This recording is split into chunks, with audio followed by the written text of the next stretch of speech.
नमस्कार जय जगन्नाथ आपण समस्त को स्वागत करुच्ची आम यूट्यूब चैनल को आशा करुच्ची आपण मैंने भले थे आग को आसुची रज संक्रांति आम ओडिशा रे 12 मासरे 13 पर्व सबु बेले तो पिठापणा लागी रही रज संक्रांति रे पोड़ पिठाटा होची मुख्य सेति लगी आज वीडियो रे आम आपनक सहित शेयर करिया को जाउछु आंबर पोड़ पिठा ताहले चलंतु आरंभ करबा आज वीडियो को आरंभ करबा आगु जदि नुआ करी चैनल रे विजिट करथबे ताले तळे दियथबा बेल आइकन को प्रेस करिके चैनल को सब्सक्राइब करनियंतु वीडियो भल लागिले लाइक करंतु शेयर करंतु। तो एठी हमें प्रथमे पाचला आंब को धोईकी भल भाबे सफा करिके रखिछु तापरे एठी हमें आंब को छोट छोट पीस रे काटिकी रखिछु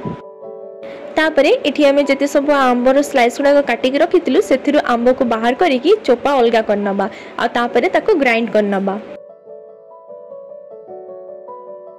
तापरे एठी हमें गोटे कप चावल गुंड नबा एबे ताको हमें भल भाबे मिसेई दबा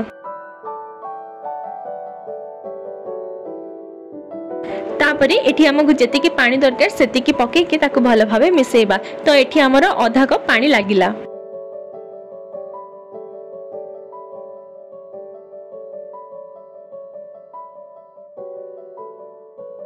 तापरे एठी हमें गोटे कढ़ाई रे 1.5 कप पानी पके के ताको टिके देरी पर्यंत गरम करिबा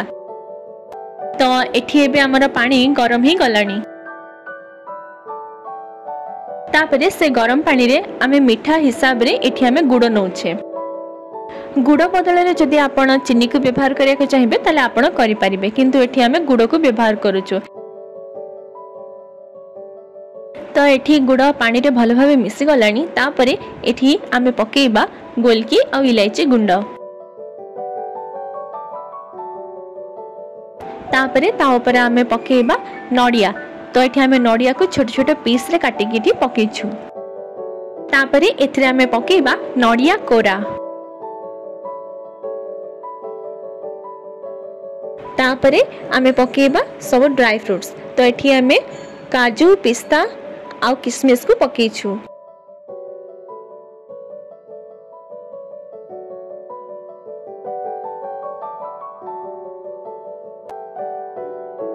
सब को भल भाबे मिसई सारा परे आमे जो आंबर मिश्रण को प्रस्तुत करके रखिथिले ताकू पकेकी एबे खळी प्रस्तुत करबा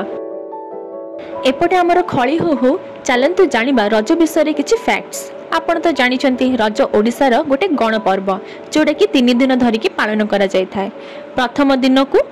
आमे माने प्रथम दिन माने रज संक्रांति रे जो पूर्व दिनटा को ताको आमे पहली रज कहू द्वितीय दिन को आमे रज संक्रांति तृतीय को भूमि दहन आ चतुर्थ को बसुमती स्नान कहंती आपण कोन जानिचंती रज शब्दर आखरिक अर्थ कोन जदि जानिचंती ताले ताको कमेंट बॉक्स रे लिखिकी आम सहित शेयर करंतु ता छडा रज पर्व दिन आपणक घरे आ कोन कोन सब पिठा पणा तयारी करे जे ताहा मध्ये आम सहित शेयर करंतु तो एठी आपण देखि पारुथबे एठी हमर खळी रेडी ही गलानी तापरे एठी हमें गोटे चम्मच देसी घी पकेकी ताको हमें मिसेई दबा एठी हमर पोड़ पिठा पई खळी पूरा पूरी रेडी ही सारिछि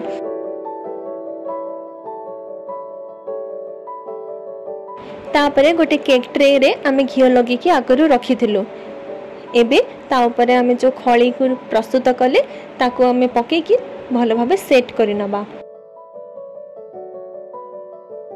एबे ता ऊपर हाथ रे हमें अल्प टिकी घी नै की पूरा पोड़ पिठा ऊपर हल्का हल्का लगे देछु आ ऊपर हमें ड्राई फ्रूट्स पकेकी ताको एबे सजे दबा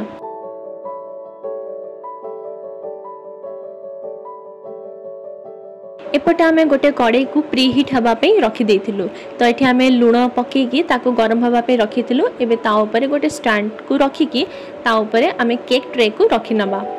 जदि आपनक पाखरे स्टैंड नथिबो ताले स्टैंड बदल रे आपण गिना को भी व्यवहार करि परिबे तो एठी आमे भल भाबे सेट कर सल्ला परे एबे पिठा को पाखापाखी 40 रु 45 मिनिट पर्यंत हेबा पे छाड़िबा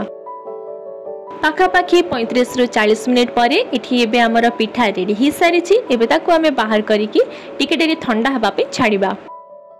सो एटा थिला आज हमर रेसिपी जोटा कि आमे आपनक पई नै के आसीछु रज संक्रांति उपलक्षे आशा करुच्ची वीडियोटी आपको भल लगी जदि भल लगी ताले लाइक शेयर सब्सक्राइब करने को भूलिबे नहीं। कमेंट बॉक्स में लिखिकी जनइबे निज एक्सपीरियंस। पिठा ठंडा हैला परे एठी आमे ताको छोट छोट पीस रे काटिकी रखि नेइछु। एठी देखि पारुथबे आम पिठा केते ग्लॉसी देखा होचे और केते सुंदर भी देखा जाउचे। मु एठी आपनको हाथ रे भी देखि दउची, देखंतु पिठा केते नरम हेछि। आज पई एतिकी पुणी थरे देखाबा गोटे नुआ वीडियो नुआ ब्लॉग सहित। आपण समस्तंको रज संक्रांतिर हार्दिक अभिनंदन। जय जगन्नाथ।